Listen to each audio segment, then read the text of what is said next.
It just has that feeling that you're going to turn around.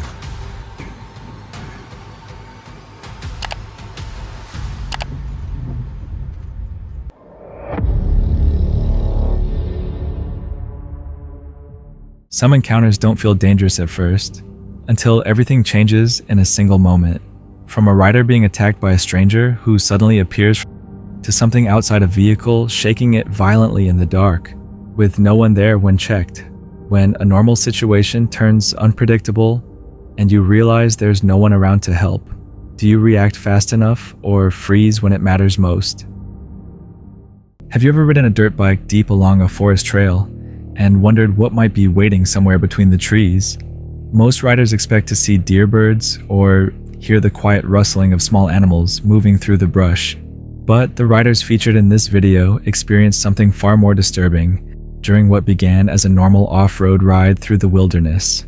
The footage was uploaded by the YouTube channel Broppers and was filmed in January 2015. The video shows two dirt bike riders exploring a remote mountain forest.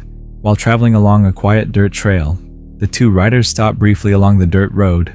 Nothing unusual stands out at first, just trees, silence, and the familiar scenery of a remote forest trail used by off-road riders. Then, without warning,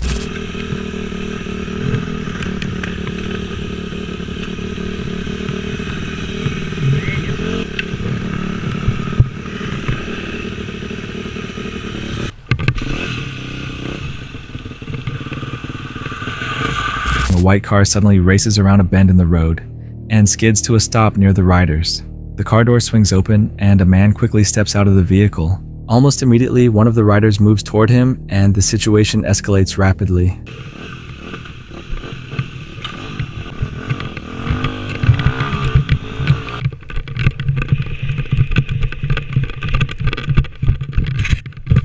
The second rider initially rides away up the hill, possibly to create distance or look for help, but he quickly turns back. Leaving a friend behind is clearly not an option. When he returns to the scene, his friend is already on the ground, while the man is attacking him. According to the person who uploaded the footage, the man claimed that he owned the surrounding forest land. However, the video itself provides no way to confirm that claim. Then the video suddenly cuts off. The description of the clip states that the man did not stop, but that is the final piece of information available. Viewers are left with a series of unanswered questions. What triggered the sudden attack? Who exactly was the man who came out of the car? Was he really the owner of the land, or was something else happening in that remote forest location? If you were riding a dirt bike through a remote forest trail and a stranger suddenly rushed toward you from a vehicle like this, what would you do in that moment? Daniel Mercer operates the YouTube channel Creepy Travels, where he records overnight camping trips in remote wilderness locations that locals often describe as dangerous, abandoned, or linked to strange encounters. On November 17, 2025, he traveled deep into a quiet lakeside area surrounded by forested mountains in the United States. People living nearby say the place has gradually built an uneasy reputation over the years. Despite those warnings, Daniel decided to spend the night there alone. This is a sketchy place.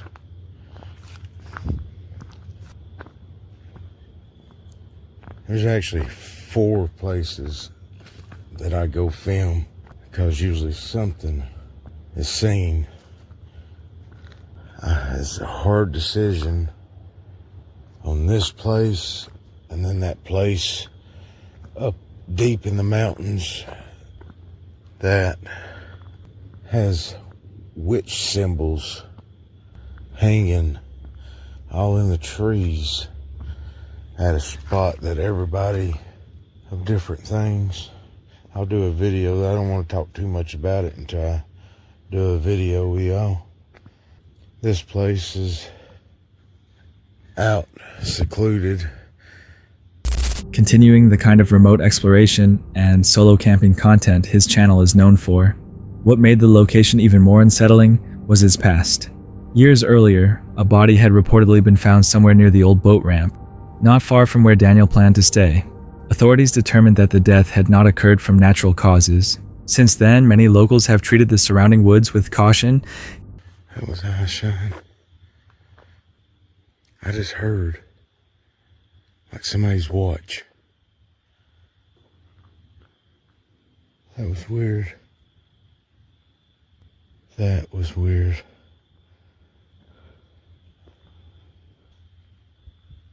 And there goes those footsteps that you hear walking behind you. Yeah. I've got chicken bumps all over me. Not goosebumps, but chicken bumps. Giving the area a reputation that sets it apart from other remote camping locations. As darkness settled over the lake, Daniel began hearing movement somewhere in the distance. At first, the sounds were subtle, small shifts of leaves beyond the tree line, but the noises continued repeating again and again in the stillness of the forest. At one point, he noticed what looked like eye shine, faintly reflecting through the woods. Something appeared visible in the darkness, but it was too far away for the camera to capture clearly. The longer he listened, the more it seemed like something was circling the area, rather than simply passing through. I've seen so many things in here. So big of an uneasy feeling. So many shadow bastards. I've had to run out of here before. I don't want to do this. Can't believe I'm going to sleep here tonight again. It just has that feeling that you're going to turn around and something's going to be there. Look at this.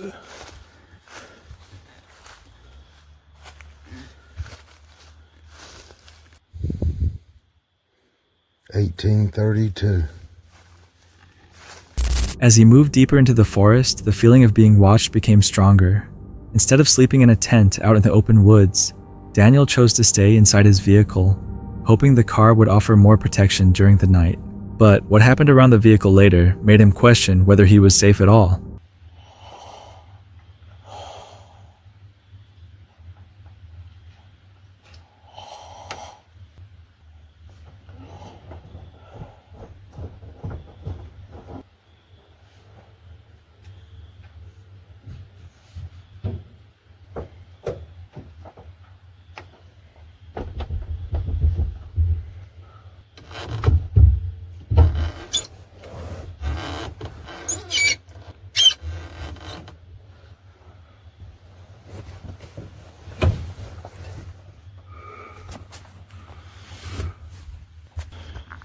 Somebody was trying to get him a Bronco.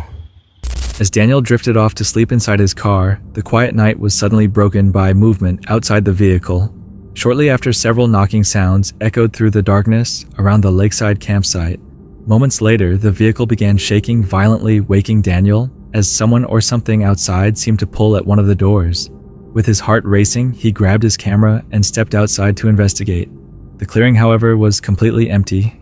There were no footprints, no lights, and no visible sign that anyone or anything had been there. Eventually, the night settled into a deceptive calm, but Daniel could still feel that the forest had not truly let him go. Every shadow between the trees seemed to shift with movement, and every rustle of leaves sounded like a warning he could not ignore. The knocking outside his Bronco stayed in his memory, and the violent shaking of the vehicle left a lingering sense of dread. What might have happened if he had chosen to sleep in a tent, instead fully exposed to the darkness of the forest? Even after leaving the lake and returning to safety, the location still holds its secrets. In isolated wilderness areas during overnight camping, cameras do not always capture everything happening beyond the tree line. Sometimes the most unsettling moments are the ones that occur just outside the frame. If you were alone in a remote forest campsite like this and heard those sounds in the dark, would you stay the night or leave immediately? The next unexpected footage comes from Allison Sharp, a US van life and travel creator known for capturing road trips, national parks, and surprising wildlife encounters. On June 18th, 2022, near Yellowstone National Park in Wyoming, what began as a normal drive quietly turned into an unforgettable camping encounter in the wilderness. And it was literally just like shut down with all the signs saying road closed, road closed. You're not going to get through that thing. And the cool thing is when we drove up, we saw 2 bison just chilling as a bonus for driving all that way up there. And I did notice that somebody was in the guard booth, or I'm not sure what they call it. So I walked up just to find out a little bit more information. The travelers approached the closed east entrance of Yellowstone after driving from Cody, Wyoming. Along the road, they begin noticing closure signs, barriers, and several vehicles already parked along the roadside.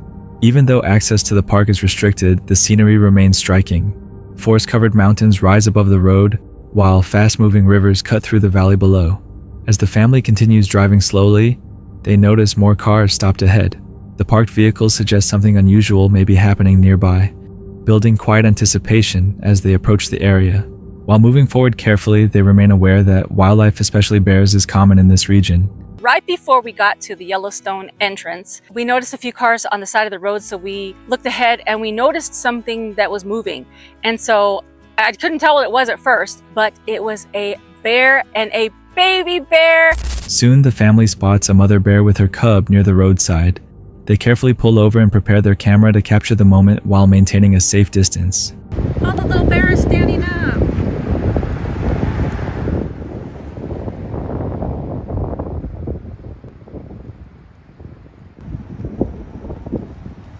Suddenly, the mother bear charges toward movement in the nearby brush. She catches prey and begins feeding while the cub stays close beside her. After witnessing the intense moment, the family eventually continues their drive back toward Cody. Even though the Yellowstone entrance was closed that day, the unexpected sight of a bear and her cub in the wild becomes one of the most memorable parts of their trip.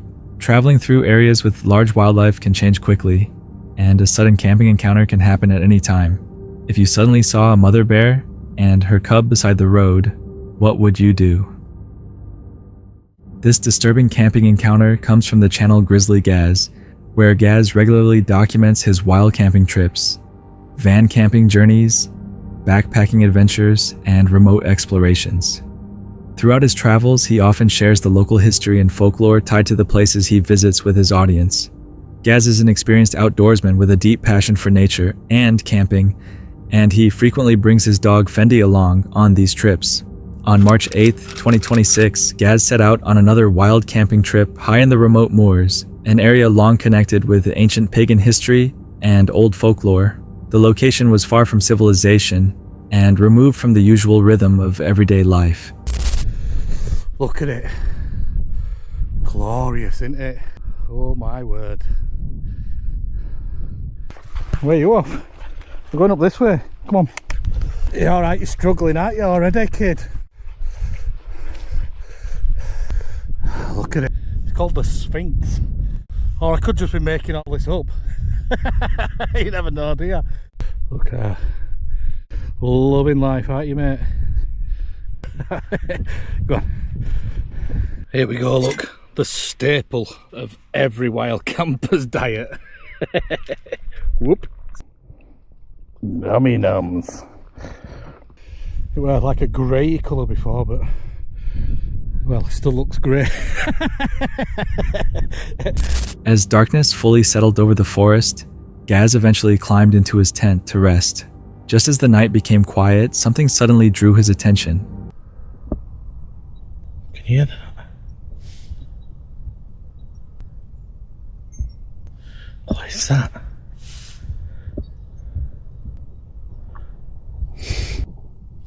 Hear that? Look, look, look, look, look, look. It's probably a train in distance. People still out walking dogs and that. At first he heard a faint sound, resembling wind chimes drifting through the trees. Curious, Gaz looked outside and noticed two people walking up the hill with a dog.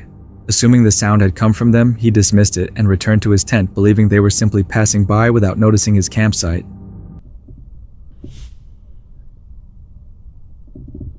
The hippies come and get me.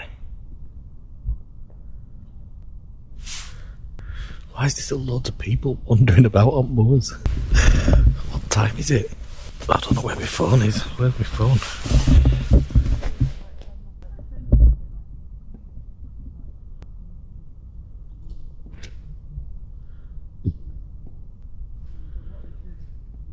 They just stood outside my tent talking.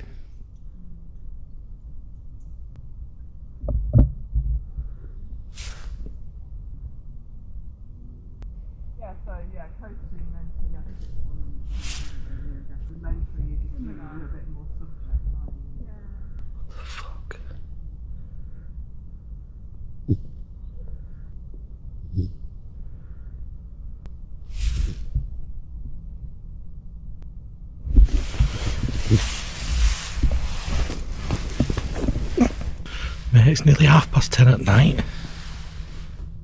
But only minutes later, he heard something again, outside the tent, this time much closer. The sound seemed to be right near the campsite. Soon after, he began hearing movement outside the tent, followed by several voices speaking just beyond it. Gaz remained completely still and listened carefully, but he could not make out the words.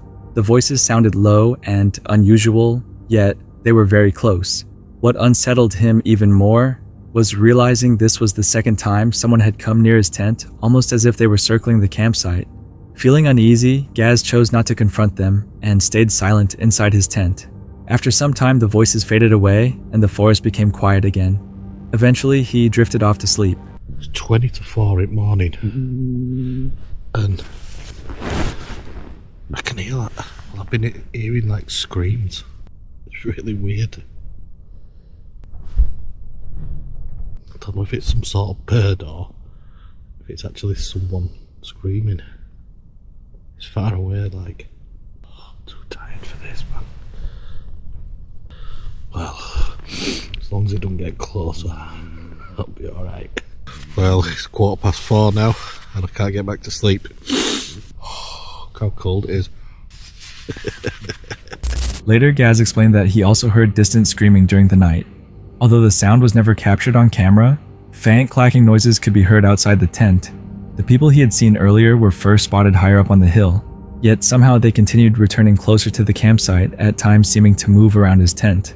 This raised an uncomfortable question. Why would anyone keep approaching a lone campsite in the middle of the night? One possibility is that they simply had unclear intentions, although this cannot be confirmed. Given the location, the situation felt suspicious. The area was remote and far from civilization, and reaching that spot was not something most people would casually do, especially near midnight. Just knowing strangers might be lingering around your tent in such isolation is enough to make anyone uneasy. What made this camping encounter even more disturbing were the screams Gaz claimed to hear sounds that never appeared in the recording. Whether those noises were connected to the people he saw or something entirely unrelated remains unknown. In the end, Gaz left the area unharmed, but the intentions of whoever or whatever was out there that night remain a mystery. If you suddenly heard voices moving around your tent late at night, what would you do? The next disturbing footage comes from a van called Dignity, a UK-based van life channel that follows the full-time travels of Steve and Liz. Their videos showcase everyday van life camper van upgrades and the realities both rewarding and difficult of living on the road in a self-built van. Most of their journeys are calm and scenic, but during this trip, an ordinary drive suddenly turned into an unexpected camping encounter. The video was uploaded on July 2nd, 2025. While traveling between filming locations for their 3-month van life anniversary video, Steve and Liz left the A1 near Team Valley and began heading toward Lobley Hill. As they approached a large roundabout and started climbing a steep hill, they came across a group of young men riding electric bikes in the road. One rider performed a wheelie close to the van, forcing Steve to slow down while climbing the hill in low gear. Concerned about how close the rider was getting to the vehicle, Steve briefly used the horn to signal for space. Got to the traffic lights, that's when they sort of looked like they were going to turn off to the right, and then basically began following us. And no word of a lie, they were hunting us down. So they were chasing. Moments later, the riders sped up and began chasing the van. As the pursuit continued, several riders slowed along the roadside to pick up stones and small rocks. They started throwing them toward the moving van while continuing to follow the vehicle. They're stopping. It's easy to look back and now and realise what they were doing. And then they were starting off and tearing up towards us. What I realise now that they were doing is they were grabbing rock stones from the side of the road and throwing them at the van. After it all finished, we realised they were throwing anything that they could find. Yeah. And eventually they got to the side window through a rock. As we have already explained, it shattered the window. It was pretty terrifying at the time, I'm not going to lie. One rider eventually reached the side of the van and threw a larger rock directly at the side window. The impact shattered the glass, cracking the entire pane, while Steve continued driving in an attempt to escape the situation. I was also on the phone to the police, who were trying to ask me where our location was. So we're constantly moving, so we couldn't give them a solid location. Plus, I'm trying to ask Stevie where we are. Liz called the police while Steve focused on steering the van through busy afternoon traffic to put distance between them and the riders. After damaging the vehicle, the group suddenly stopped the chase and disappeared from the area. Following the incident, Steve and Liz drove to a safer location where they could stop and speak with police officers. Authorities arrived shortly afterward and gathered details about what had happened. Liz provided screenshots and footage she recorded during the chase to assist with the investigation. Because the situation became an active police matter, the couple explained that the full footage could not be publicly released. In the meantime, they temporarily secured the shattered window, using taped plastic sheeting and a board while waiting for a replacement. The experience serves as a reminder that life on the road can sometimes lead to unexpected situations. If something like this happened during your own camping encounter on the road, what would you do? On December 23rd, 2022, the YouTube channel Getaway Geese, which documents van life travel and road trips across Ireland and Europe, shared part of their journey along the southern coast of Ireland. That evening, the quiet pier would become the setting of a disturbing camping and counterattack situation. Their initial plan was to stop near the Gallyhead Lighthouse, but upon arrival, they found that the available parking areas were either already taken or marked as private property. Using the Park 4-Night app, Stu located a parking spot at Rosscarbery Pier, a quiet area at the end of a narrow road beside the estuary. When they arrived, the place seemed calm. They parked the van near a stone wall to block the wind, and spent the afternoon watching locals fishing and swimming in the water.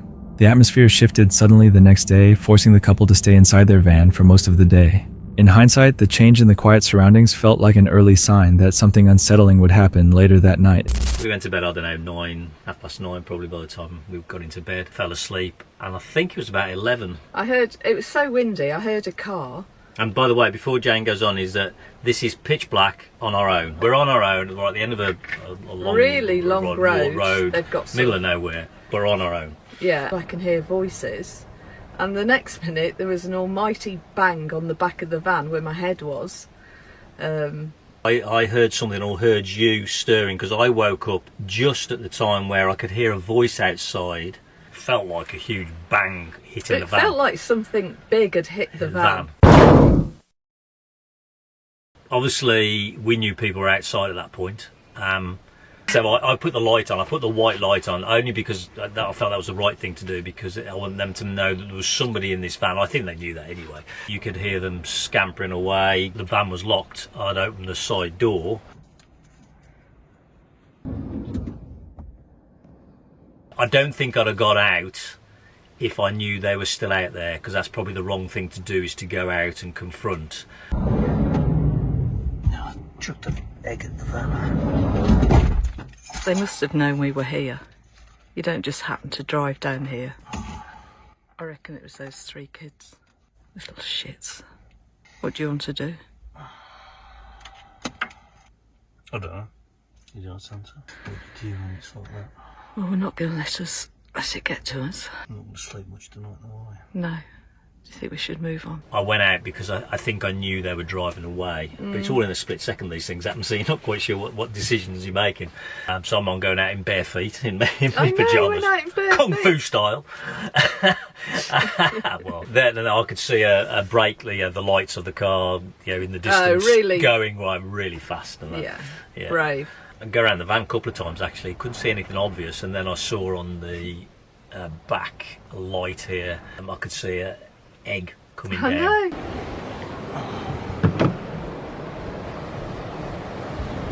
So I've thrown an egg, by the looks of it, at the van. They might come back, so I don't think we'll sleep if we don't move. No, but then what if they... We're going to have to move stuff. What if they follow us? They won't follow us, we'll just watch. It could have been worse than an egg. Well, they might have damaged it, it's difficult to say. I don't think it'll be an egg, it's smashed more. Well, it made a hell of a sound for an egg, didn't it? I mean, did you hear anything? I mean, I saw... No, I heard voices. And I heard the car drive up, but I was half asleep. I think we move, because they might come back. Yeah. Okay, so I've got to know where I'm going first. Okay, so we've decided to move, rightly or wrongly. I don't think they'll come back, but we just don't know. I don't want to risk it, we won't sleep anyway, so we're just going to move.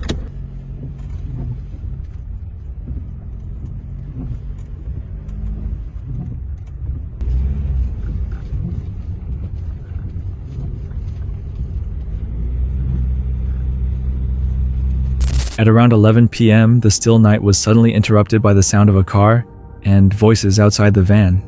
Moments later, a loud impact hit the back of the vehicle, shaking it and waking them both instantly.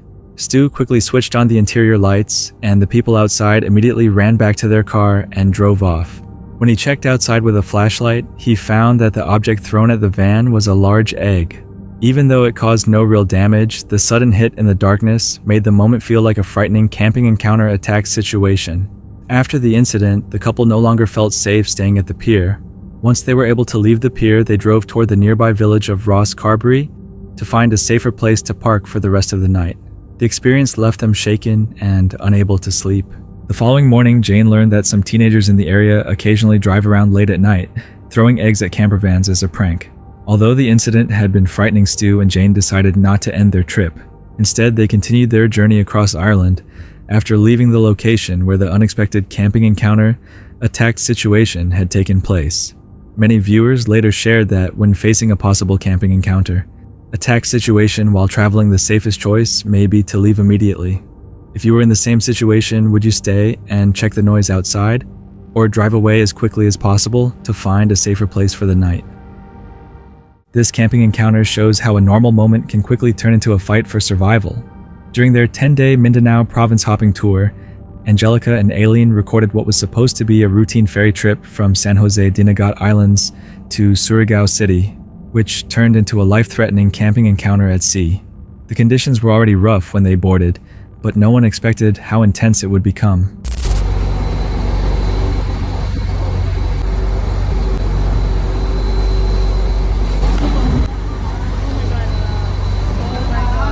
As the waves grew stronger, passengers watched as the outrigger took a heavy impact. The stabilizing structure cracked, affecting the balance of the vessel. With each wave, the damage increased. Open kaya na. Kabay mo langoy tanan, kabay mo langoy. Left jacket naman kita. Keep lamang daw. Oh my god.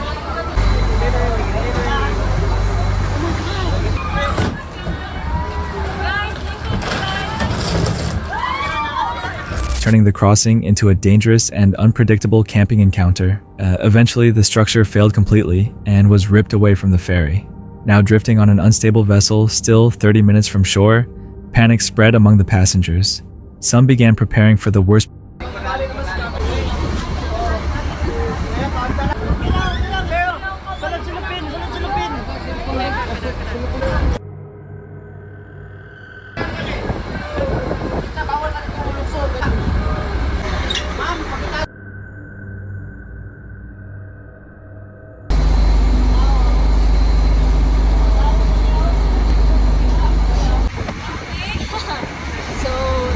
Problem was the side, but everything is okay.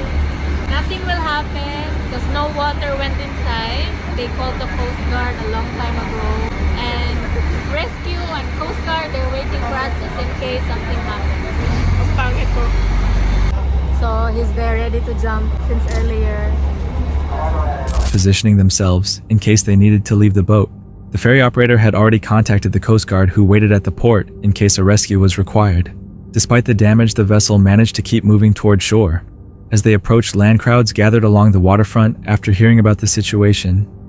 I felt like I was the only calm one in that ferry. I'm okay. This is only the time I cried when we're out. We're still crying. I was trying to hold it together. I'm still crying. We're already off the boat. We're scariest thing that ever happened to me in my life. I thought I was gonna die. I'm crying in front of everyone. So, We're okay. thank you for keeping your calm. Thank you. Someone has to stay calm. You were ready to jump the boat. I was literally ready to jump off the boat. She was holding her backpack and I'm saying, if you're gonna jump, leave your backpack. The scene reflected how serious the incident had become. Only after reaching safety did the emotional weight fully set in. Sometimes it's not about where it happens, but how quickly things change.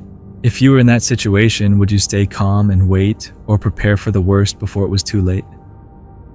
The footage was uploaded to the YouTube channel Proving Demons in July 2019, where Andrew and several of his friends set out to explore what many describe as the UK's Area 51, a tunnel network beneath the city of Hull in East Yorkshire.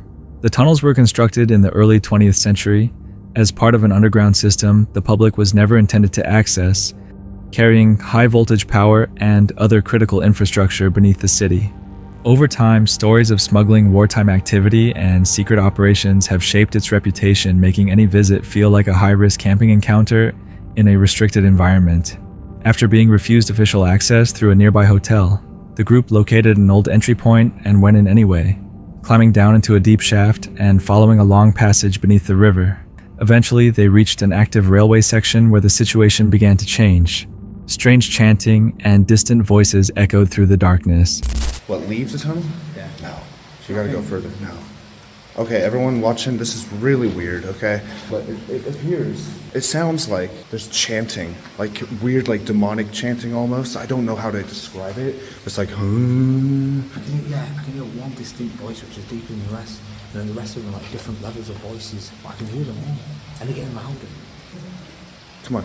Well, guys, it looks like we're not the only sewer rats touring these tunnels tonight, so I guess we're gonna have to be a little extra careful. What do you think that boat was? Mole people. This place is riddled with mole people, obviously. They live underground and they, I think, like, secret intelligence operations is a more plausible explanation than more people. I don't know. If this is Area 51, aliens and mole people, we can go hand in hand. Let's have a look.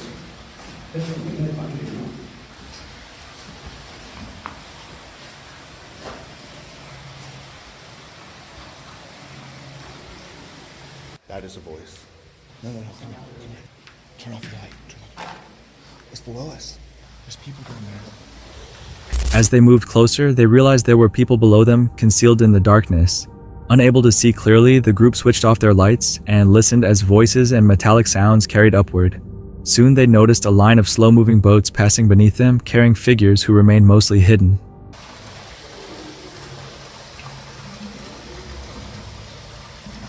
This is underground.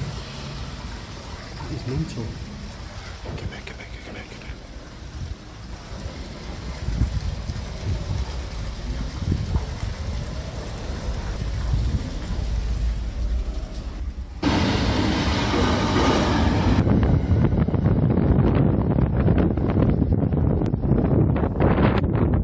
Stay back.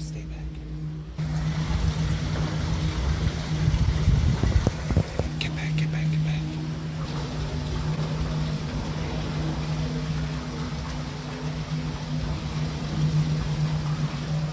Just leave it. I think there might be workers, bro. I don't know what the hell that is, but there's this super long boat in these tunnels. What? You're right, there are fucking voices. There's whatever that was.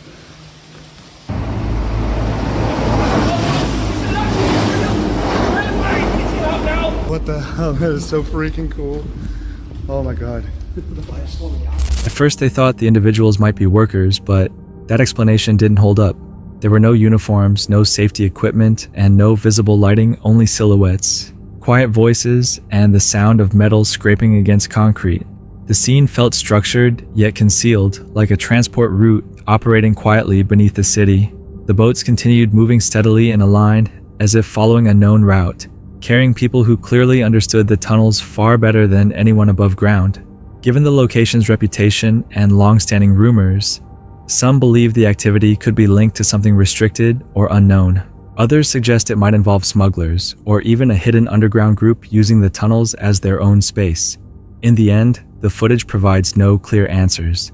Like many unexplained camping encounters, the truth remains out of reach. If you were there and saw that below, would you stay and watch, or leave before finding out what it really was? That's it for tonight. Which moment creep? Drop it in the comments. Have your own story, share it with us, and stay tuned. The next one is even darker.